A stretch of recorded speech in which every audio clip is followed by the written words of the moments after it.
Cerita dimulai pada bulan November 1998. Pak Arman dapat surat pindah tugas dari sekolah lamanya ke SMP Harapan Jaya.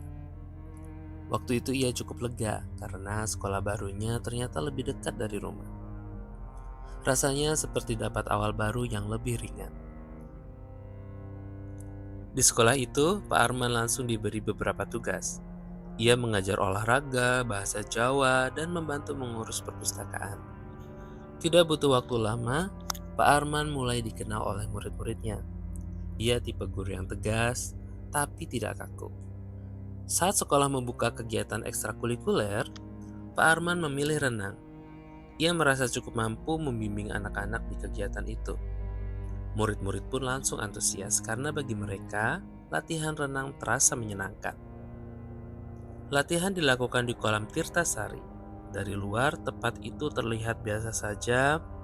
Airnya jernih, suasananya tenang, dan udaranya cukup sejuk. Tapi kalau diperhatikan lebih lama, ada bagian dari kolam itu yang terasa terlalu sunyi. Beberapa guru sebenarnya sempat khawatir. Mereka merasa kegiatan renang punya resiko besar, apalagi kalau ada murid yang nekat masuk ke bagian dalam tanpa pengawasan. Karena itu, setiap latihan Pak Arman selalu mengulang aturan yang sama. Jangan bercanda berlebihan, jangan masuk ke bagian dalam tanpa izin, dan jangan merasa paling kuat kalau belum benar-benar bisa berenang. Dari kejauhan alirannya terlihat tenang, tapi suara airnya kadang terdengar panjang, seperti ada sesuatu yang bergerak pelan di balik arus. Pada suatu hari, sekitar 20 murid datang latihan setelah pulang sekolah. Awalnya semuanya terlihat normal, anak-anak masih bercanda, suasana juga masih ramai.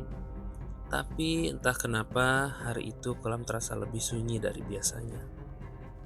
Menjelang siang, Pak Arman datang bersama Dika, anaknya yang masih kecil. Jadi hari itu perhatiannya harus terbagi. Ia harus menjaga Dika tapi juga tetap mengawasi semua murid yang ikut latihan. Sebelum masuk ke air, semua murid diminta pemanasan dulu. Bagi Pak Arman, hal kecil seperti ini tidak boleh dilewatkan. Apalagi di kolam, satu kelalaian kecil saja bisa jadi masalah besar. Anak-anak yang belum lancar berenang diminta tetap berada di bagian dangkal. Murid yang sudah mahir diberi kesempatan berenang lebih bebas. Beberapa mulai adu cepat dari satu sisi kolam ke sisi lainnya. Air mulai ramai dari percikan dan suasana latihan terasa hidup. Saat latihan hampir selesai, Raka datang terlambat dari arah selatan. Ia berjalan cepat seperti tidak mau ketinggalan. Wajahnya biasa saja, tidak ada tanda-tanda kalau sesuatu akan terjadi padanya. Pak Arman melihat Raka datang dan menyuruhnya berganti pakaian dulu. Raka hanya mengangguk lalu pergi bersiap. Setelah itu, perhatian Pak Arman kembali ke murid-murid lain yang masih berada di kolam. Saat itu semua masih terasa terkendali. Ada murid yang berenang cepat, ada yang latihan di bagian dangkal, dan Dika masih bermain air. Pak Arman merasa semuanya baik-baik saja. Setelah berganti pakaian, Raka masuk ke kolam. Karena ia sudah bisa berenang, jadi tidak ada yang terlalu memperhatikannya. Ia masuk seperti biasa, seperti latihan-latihan sebelumnya. Di bagian barat kolam, Raka tiba-tiba merasa ada sesuatu yang menyentuh kepalanya. Bukan sentuhan biasa, rasanya seperti ada benda atau sesuatu dari bawah air yang menabraknya. Setelah itu, suara di sekitar mulai menjauh, dan air yang tadinya jernih terasa berubah gelap. Beberapa saat kemudian, Pak Arman tiba-tiba teringat pada Raka. Ia menoleh ke sekitar kolam, tapi tidak melihat anak itu. Lalu Niko, salah satu murid, menunjuk ke arah air dengan wajah panik. Pak Arman langsung menyelam ke arah yang ditunjuk Niko. Di bawah air pandangannya buram. Ia meraba-raba ke segala arah, mencoba menemukan tubuh Raka. Tapi di bawah sana, semuanya terasa terlalu hening. Pak Arman naik ke permukaan dengan napas berat. Ia mulai panik karena belum menemukan Raka. Dari sisi lain kolam, Pak Surya melihat keadaan itu dan segera ikut membantu. Pak Surya menyelam lebih dalam. Beberapa detik terasa sangat lama. sampai akhirnya tubuh Raka terlihat samar di dalam air. Mereka segera menariknya ke permukaan. Raka dibaringkan di tepi kolam. Tubuhnya lemas dan wajahnya pucat. Pak Arman berusaha tetap tenang walaupun tangannya sendiri mulai gemetar. Ia segera memberi pertolongan darurat. Di antara sadar dan tidak, Raka merasa seperti berada di tempat yang asing.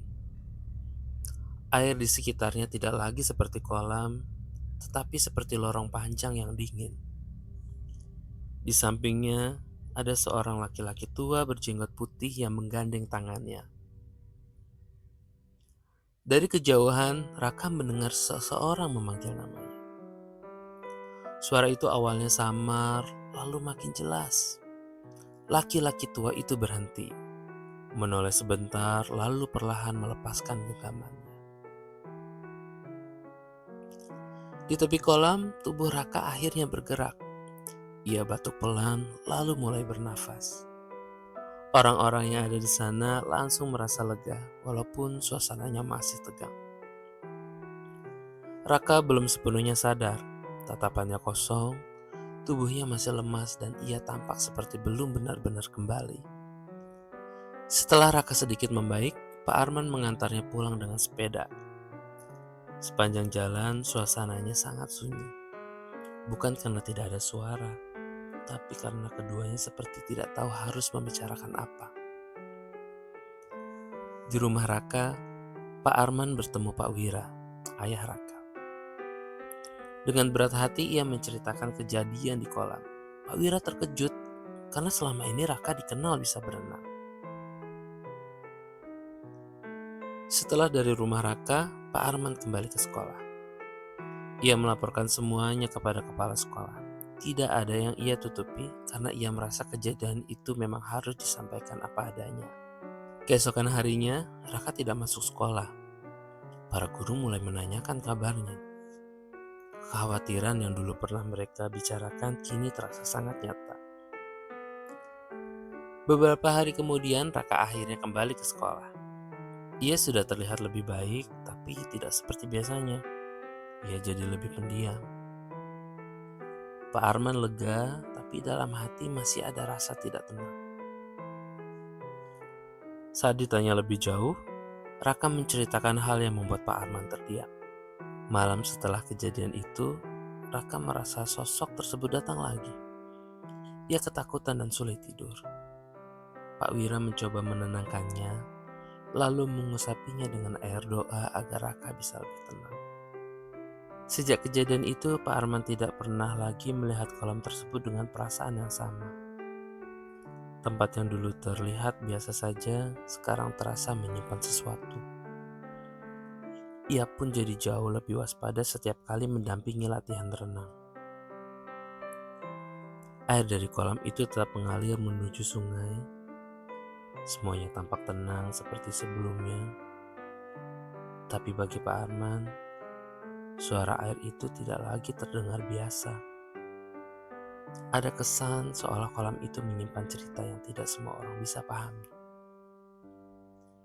Dari kejadian itu, Pak Arman belajar satu hal.